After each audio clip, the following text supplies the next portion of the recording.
अजित पवारांच्या मुलाचा दारूचा कारखाना आहे. अजित पवार काय सामाजिक न्याय करणार आहेत? सगळे पैसे तर कारखान्यालाच देणार आहेत ना. हा व्हिडिओ पहिल्यांदा पूर्ण बघा बरं का. अजितदादा पवारांच्या मुलाची एक दारूचा कारखाना आहे आणि त्याचं दिवसाचं उत्पादन 1,10,000 लिटर आहे. अजितदादा पवारांचे डायरेक्ट इनडायरेक्ट 25 ते 30 साखर कारखाने असल्याचं बोललं जातंय. आणि मग सहकारी किती? आणि मग पुरवणी मागण्यामध्ये 2,000 कोटी रुपये अजितदादा पवार आजारी पडलेल्या आपल्या चेल्या चपात्यांना 2,000 कोटी रुपये सँक्शन करून देतात. पडलेल्या कारखान्यांना मात्र अजितदादा पवार 2,000 कोटी रुपये देतात. अरे हे प्रोफेशनल आहेत, हे राजकारणी नाहीत, यांना सामाजिक न्याय माहिती नाही. अरे विखे पाटलाला काय सामाजिक न्याय माहिती असणार? अजितदादा पवारांना 10वीच्या आत शिक्षण घेणाऱ्या एका पोल्ट्रीवाल्याला सोशल जस्टिस कसा करणार? हे आमची ओरड आहे.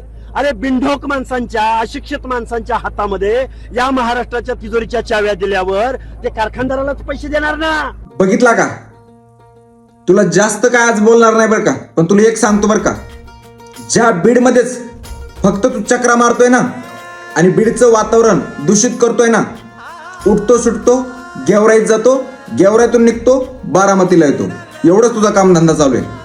पण खोटं नाही सांगत हा. ज्या अजित पवारवर तू टीका करतो ना, हा सोपं नको समजू बरं का. पवार रे उपमुख्यमंत्री आणि तू त्यांना शिकवायला लागलाय आता आणि त्यांच्यावर टीका करतोय.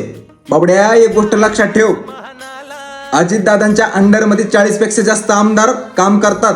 आपलं डिपॉझिट जप्त झालेलं आहे, 500 मतदान आपल्याला नाहीये आणि आपण त्यांच्यावर टीका करतोय आणि त्यांना तुम्ही न्याय शिकवायला लागले आता. पण खोटं नाही सांगत. ज्या जिल्ह्यात तू सध्या चक्रा मारतोय ना, त्या जिल्ह्यातच माझ्या माहितीनुसार 3 आमदार काम करतात बरं का त्यांचे.